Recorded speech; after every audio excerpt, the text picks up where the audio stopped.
I think Mission Impossible 3 is the best one, which is not ideal. It makes this a very high-risk video to make. You know, it's not a cool take to have. If I was like, I like Mission Impossible 2 the best, at least you'd have to respect it. But this, it's like, what, you like the hackiest one the best? What's wrong with you?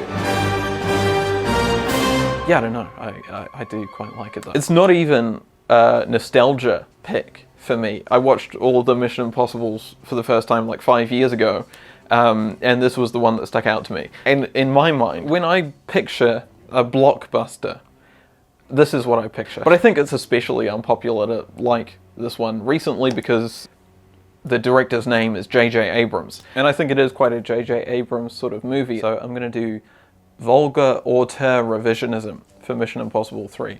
Now, vulgar auteur revisionism, it's like a film critic's term, and what it is, it's basically where you take a movie like Domino, or Collateral, or Bad Boys 2, or basically any movie where the color grade was done by Stefan Sonnenfeld, you take that, and you say it's good. That's a good joke, by the way.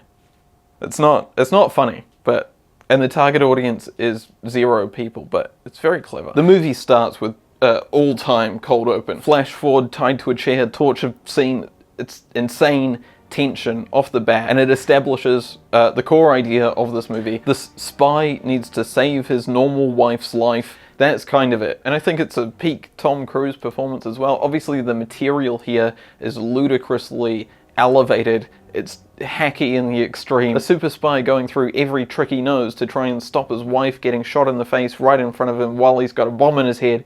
You know, it's ludicrous.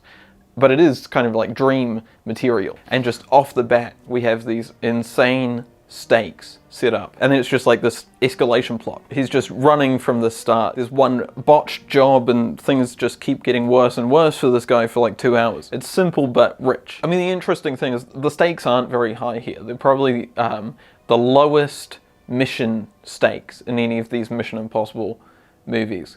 It's sort of an arms dealer is going to sell an item in a normal transaction. It's very invested in the personal stakes, the maybe like melodramatic emotional stakes, and the actual mechanics of the plot are kind of set aside, which is sort of what I'm looking for. You know, oh, there's rogue agents and there's a super weapon out there.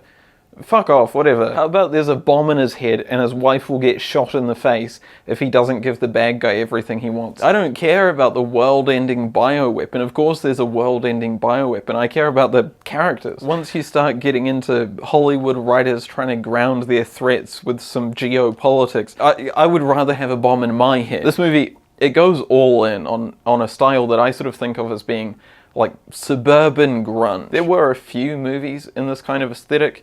I think it was widely hated at the time and probably still is now, but I quite like it. It's a movie that really plays on what an audience would expect this sort of movie to be. That opening, that cold open, is really playing with the audience. It's more of like a horror or a thriller sort of move to take the normal world and have it intruded on by nastiness, but not just on that sort of large scale plotting stuff, like the details of the plot, like the core MacGuffin of this movie is never explained. The rabbit's foot, we spend the whole movie chasing after this item, but it's left completely ambiguous. You know, it's like that Pulp Fiction sort of thing where it's like, it is the MacGuffin, whatever. It doesn't matter. You know how this works, and this story's about the people, not the MacGuffin. There's a great little bit where there's this big heist that they plan for. Tom Cruise does a big stunt to get into the top of a building, and he's going to go, you know, through this building and have an action scene and steal the MacGuffin and get out. But as soon as he gets inside, we just cut to these side characters having this little conversation, and then bang, he's done. He's got the thing, he's coming out of the building, we move on. I think that stuff's great. I really like it in this movie where they just don't do the Mission Impossible stuff. If you watch a Mission Impossible movie to see all the Mission Impossible stuff, I can see how that might be an issue. It's a movie that has faith in its audience, knowing how these movies should work, and then screws around with that. I think that's why the bad guy works so well. The bad guy in this movie is just sort of a but he's a who works on movie villain logic. And I think juxtaposing those very blockbustery archetypes and whatever against the normal character stuff gives it like a really uneasy feeling. This tension in the plot comes from the sort of unreal intruding on the normal. Obviously, also, the bad guy works so well in this movie because it's Philip Seymour Hoffman doing an incredible performance. Fucking magic. Not only is the bad guy, but when he does Tom Cruise wearing his face, that stuff's incredible. Just like the physical performance, it's insane. Thanks. And actually, on a smaller scale, you see this sort of philosophy of the groundedness and the juxtaposition in that mask transition. It's the most tactile that the mask gags get in these movies. And those gadgets go wrong. I think that's carried through the rest of them since this movie, but this was the one that really introduced that as an idea. The spy gadgets aren't the magic cop-out. They don't really work. There's a camera move where we pass from Tom Cruise wearing a mask, Ving Rhames back, and then out the other side, and as an audience you expect that to be where it switches from mask into Philip Seymour Hoffman. But it isn't. It plays on what the audience knows to sort of spill into reality. Even in the little plot beats, he has to throw out a bunch of ice so that he has an excuse to leave a house party and go to a 7-Eleven where he picks up a mission briefing on a disposable camera. That part's maybe not so relatable now, but just everything is given this like uncanny groundedness. It's tactile and frenetic. It's the mundane versus the fantastic, and it deliberately tries to fuck with you. And by going smaller, it really gives that Ethan Hunt character a sense of interiority, which he wouldn't have otherwise. Interiority is sort of a dickish word to use. Anyway, it's a plot that 3 movies in, it finally gives that character some character and connects him to the world. It was a move that was so good and fleshed out the character so much that twice now, at the end of one of these movies, they've forgotten to do emotional stakes of their own, so they've had to shoehorn Michelle Monaghan back in for some pathos. I shouldn't be saying pathos either. What the fuck? Though I should note, before I praise it too much, there are like 2 to 3 fridgings in this movie. It's not very good for the women characters. I think this series only stopped hating women in like 2015. Just in time. So, in an admittedly overwrought and sexist and hacky way, it's just generally more human and real. And Ethan is more vulnerable. He's fucking up. He's trying to save his wife. You know, it's a much more approachable material. And it's nice, it gives it sort of a different quality to the rest of the series. Plot-wise, it's a little bit more Indiana Jones than modern action. It's sort of self-effacing. There's a lot of failure. Tom Cruise's character has to rely on other people.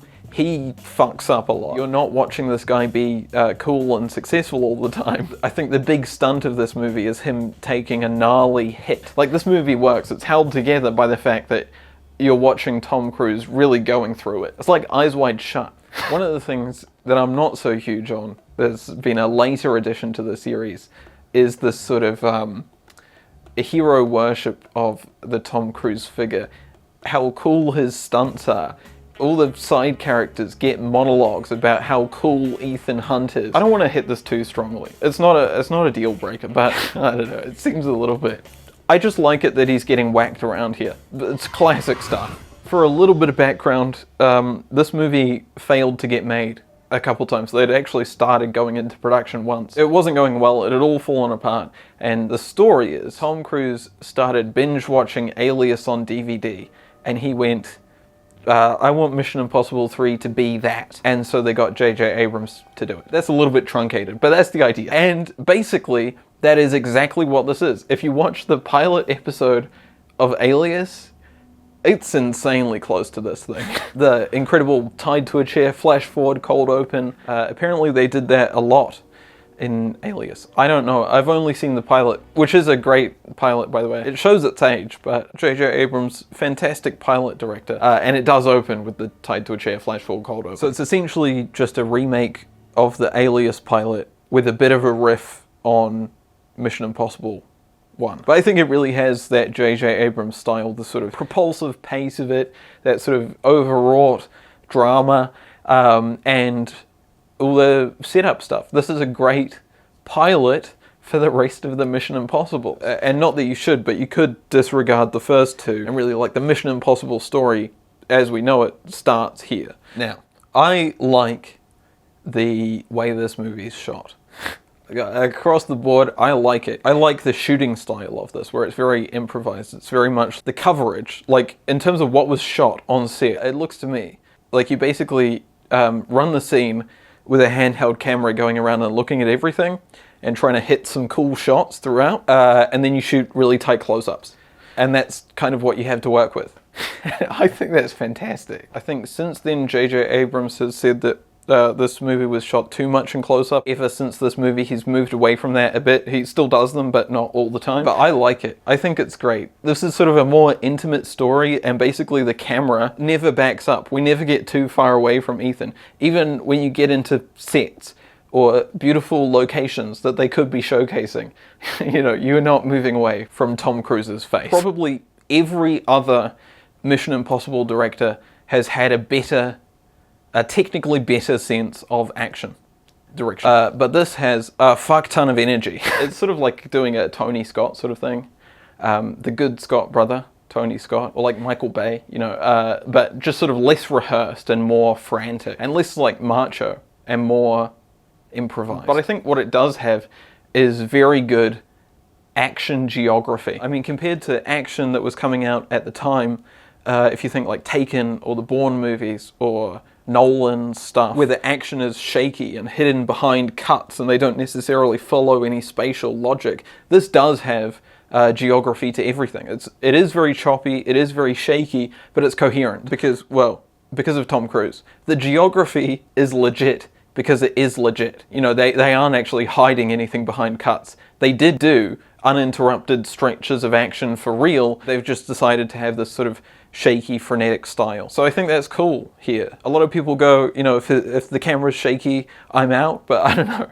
I think it's done well here. The action in these movies since, not that I'm hating on them, but it's been sort of very clean and easy to follow, and it really takes its time. And it's all over the movie. The movie is non-stop action taking its time, and it loses me a bit. This has punchy little bursts of action that it gets through quickly to move to some more character stuff. This trades more on like style and tricks and unearned emotion, where the later editions are much more about the action and the mechanics and the stakes. So I think that's a big sort of knock against this movie for people, is that it's full of cheap tricks and magic, and you don't need the cheap tricks and magic because Tom Cruise is willing to do stunts for real, so you know, you can be a lot plainer about it. But I like the cheap tricks. They're magic. I'm not grabbed by the actual physical stakes of a set piece or action for action's sake. So, you know, I just shouldn't watch these movies. But it's a movie. You can make any action happen that you want to. These movies often drift into sort of slapstick Looney Tunes territory, and that's fine and cool. I mean, the weird thing is these are all big visual effects movies, and this one's far from the biggest. The way that they market Tom Cruise movies is very anti-visual effects, and we did it all for real, but these are like the biggest visual effects movies out there, except for like, you know, Avatar and animated movies. The idea of these being like no visual effects is ludicrous. Yes, when Tom Cruise does a stunt for real, they want to use his performance entirely. But they have to composite it, you know, it's whatever, it's fine. It's just, you know, the stunts on their own don't 100% carry the magic for me. And not because they're using visual effects. I don't have anything against visual effects. I think you can do very exciting stuff with visual effects, but also not because they're not using visual effects, because they're not using visual effects. Yeah, I could have phrased that better, fuck you. Like, this one's maybe the most obviously visual effects reliant in terms of, like, there's actual entire locations here, or entire scenes that take place in locations that don't exist. And I think they've gone away from that more and more. But I think it's far from the most visual effects shots, especially, well, you know, the new ones are probably 100% visual effects shots, because they've got a de-age Tom Cruise. But it's great work here that really sort of plays into the anamorphic film photography of this movie and the loose shooting style of this movie. And I think they did a really great job of achieving photorealism. To me, this really feels like a big step up in what visual effects could do, where it's basically seamless. And the visual style is very J.J. Abrams. If you look at stuff that he'd done before this, there is a running theme of the color popping and the reasonably long improvised shots and the energy of it. It's like a hyperactive Steven Spielberg. I think you can see why people thought he was going to be literally the next Steven Spielberg. It is a bit Spielbergian. It is also a little bit trashier and edgier. It is a bit Tony Scott, Michael Bay. And this is fairly deliberately doing Tony Scott. They got Tony Scott's cinematographer, Dan Mindel, who is also known for the extreme color, the anamorphic look, the lens flares, which I maybe shouldn't... I really like the lens flares. I think they're great. But don't hate the guy because he does lens flares, okay? But he often lights with very extreme color gels and had his own sort of process to get the most saturation out of film. I think his stuff is really cool, really like sort of pushes the extreme of how much you can do with lighting, how much you can get away with. His stuff will often have like studio lights encroaching on the frame, actually coming into frame. I think there's less of that in this one because I think Tom Cruise doesn't like that. I don't know. That's slander that I was doing there, but I have a good feeling about it. Anyway, Dan Mindel. He's also hardline about shooting on film, but also he was very early on digitizing film, which is about the coolest take you can have. And what it lets this movie do and a lot of his other work do is really push the color, which is where we pass off to Stefan Sonnenfeld, the colorist whose work in the 2000s is really all about just pushing the color to the extreme. And I fucking love it. It's literally pushing the colors beyond what is considered technically correct. Like if you go and do like a color grading course now, they will tell you not to do this. They've just pushed the absolute fuck out of the colors. It's like being stabbed in the eyes. It's incredible. Not that everything should look like this or that they should even make more stuff like this, but there was a moment where this was a look that you were allowed to go for. It's got that grunge and sweat and edge, and I think it's really cool. It looks to me like basically the result you get from a single RGB curves adjustment if you don't correct it afterwards. That's what I'll do. When I'll do that sort of grade for this video, that's how I'll achieve it. I don't know if that's how they do it, but it's maybe sort of technically immature and whatever. Come on. I think I've said before I like my stuff more saturated than most people. This is what I'm talking about. I would like it if stuff looked like this. And the current trend is like very much the opposite of this, which, yeah, no, fuck off. And I also think the editing of this movie is huge. Mary Jo Markey and Mary Ann Brandon, two editors that sort of work together, and they do fantastic stuff. They're probably working with less than you normally would in terms of the coverage of, you know, the way the scenes were shot. But what they do is they really edit it, maximally edit it. I think this movie entirely works because of the editing. The pace of it is maxed. It's like every beat tells you something or serves some purpose, and if it didn't, it wouldn't be in the movie. Even a lot of like the jokes are found in editing. They're not like written jokes. They're something that you would have had to come up with after the fact. And they'll do a lot of very extreme stuff. They'll add lines, they'll cut lines, they'll insert setups or cut setups or swap dialogue or shots between scenes, really aggressively moving scenes around or restructuring payoffs to work on their own and inserting reactions and sound effects. You get so much information with every moment. And if you really watch this, just thinking about the editing, it's insane how much is in here, but you don't see it. It is seamless. So it really is, the editing alone is making it work. I think the scene of the movie to me is like right at the end where he's explaining to his wife how to use a gun. To reload, push this button, the empty bag falls out. You shove the other one in, like the batteries in the flashlight in the kitchen. You know, it encapsulates everything this movie is trying to do. It has that juxtaposition and subversion, and it has the pace and the tone and the style, that suburban grunge. Point shoot. Very simple. Point shoot. And we pass off the climax of the movie. Ethan doesn't get the final action beat, his wife does. It's maybe not incredible, the sort of Americana suburban thing, or the wife stuff, you know, but I think it does give this movie a groundedness, it gives it a heart, and it gives it an edge. The groundedness crashing into the genre stuff. It is committed to that style from the biggest idea down to the smallest detail. And it just like blows through everything. The pace doesn't let up. You know, it's like the blockbuster intruding on the normal world, or the normal world oozing out of a blockbuster. And it is oozing. It's disgusting. But I think it's really great. There were like 4 big movies that had this sort of feel to them. I don't think we should necessarily return to it, but I think there was something unique going on here. Contrary to popular opinion, I think this movie has a unique aesthetic. People say about Mission Impossible 3 that it's horrible and nasty, that it tries to get too personal and character focused.